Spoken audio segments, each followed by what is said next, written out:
In other words, to know yourself is to know your being. Because you are not you, but you do not know it. That is, know that your being is neither your being nor other than your being. You are neither existent nor non-existent, nor other than existent, nor other than non-existent. Your being and your being and your non-being are his being, without any being or absence of being, because your being and your non-being are the same as his being, and his being is the same as your being and non-being. When you come to know God, you know that he neither exists as in the form of all things, how they exist, and at the same time, you can't say he is non-existent. And that which doesn't exist and is non-existent is him. That's why you hear sometimes people say God is nothing or no thing, because things are seen. And at the same time, he is not nothing, meaning it's not nothing. Or he is not nothing. So if you see things without seeing anything else with God or in God, but see things as him, then you know yourself, and such a knowledge of self is knowledge of God. Without doubt or uncertainty, without mixing any temporal with the eternal, whether in him or through him.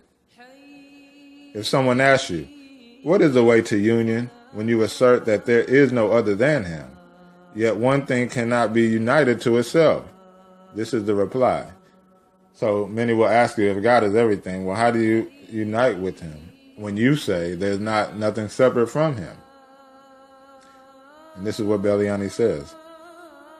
There is no doubt that in reality, there is neither union nor separation, distance or closeness, since union is only possible between two things. And if there is only one, there can be neither union nor separation.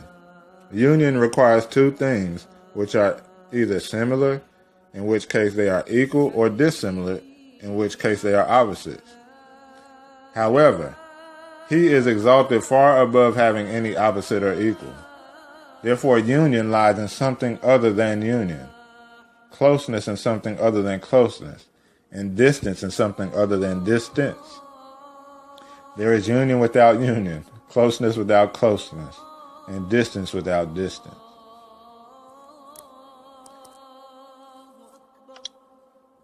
And these are just words that show separation. And since there is no separation, he's saying there is a union without union, or closeness without closeness. There is something so close, closeness can't touch it.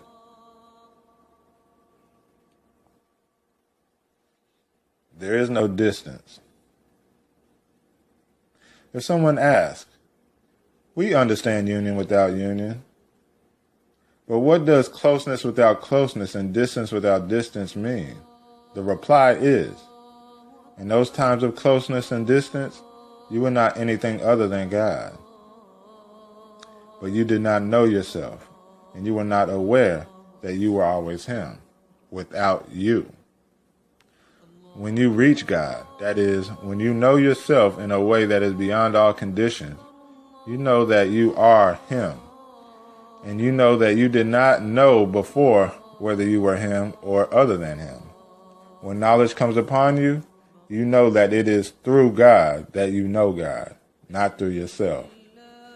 And all praises to God for that statement, because that is true. In the Bible it says you are saved by the grace, or by grace, should I say.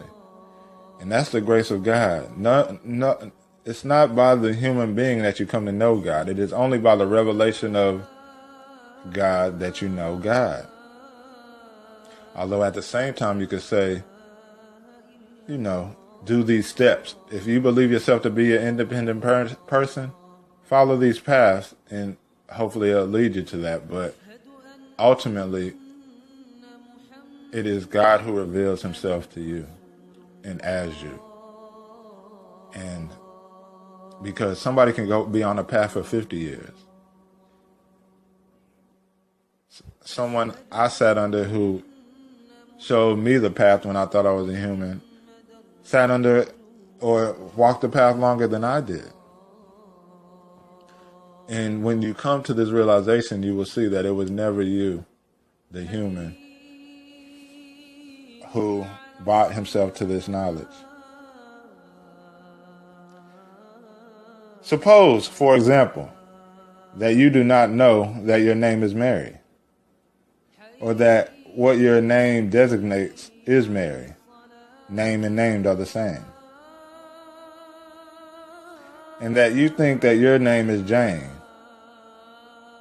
If you then learn that you are really Mary, you do not stop being who you were. The name Jane is simply taken away from you because you have come to know you are Mary, and you were only Jane by believing you were other than Mary. That's a great example. Ceasing to be presupposes the affirmation of the existence of what is other than God. Wow, that's powerful. Ceasing to be presupposes the affirmation of the existence of what is other than God.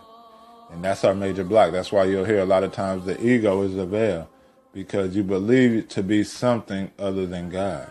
If you remove that believing to be something other than God, what is revealed is God. And whoever affirms the existence of what is other than him has attributed or projected the existence of something other than him. Nothing has to be taken away from Mary. Jane did not pass away into Mary, and Mary did not enter into Jane or come out of her. Nor did Mary ever become incarnated in Jane or as Jane. When Mary knew or realized herself that she was Mary and not Jane, she knew herself through herself and not through Jane. That's exactly how it happened. Because Jane never was, how could anything be known through her? Therefore, the knower and the known, the one who arrives at what he arrives at, and the seer and the seen are one. The knower is his attribute, and the known is his essence. And the one who arrives is his attribute, and what he arrives at is his essence. In actuality, the attribute and that to which it is attributed are one. This is the explanation of the saying, whoever knows their self knows their Lord. Whoever understands this example knows that there is no union or separation. The knower is he, and the known is he. The one who sees is he, and what is seen is he. The one who arrives is he, and what he arrives at is he. No other than he reaches union. No other than he separates from him. Whoever understands this is free of polytheism. And whoever has not understood this has not breathed the scent of this freedom from polytheism. Most of those who think they know themselves and their Lord, and think that they are free of bonds of existence, declare that the way can only be traveled by passing away, then by passing away of passing away. This is because they do not understand the saying of the prophet, and believing themselves to be free of polytheism, they allude sometimes to the negation of existence, that is, to the passing away of existence. Sometimes to the passing away of passing away, and sometimes to extinction or annihilation. All these expressions are unadulterated polytheism, because whoever accepts that there could be anything other than him that is subsequently capable of passing away, then of passing away from passing away affirms that there is something other than him, and whoever affirms this is a polytheist. May God guide them and us to the right path. And we explained this earlier, that if we think that we are an object from seeing God. We proclaim there's another power other than God without truly knowing it. And this is what happens a lot of times with a lot of seekers.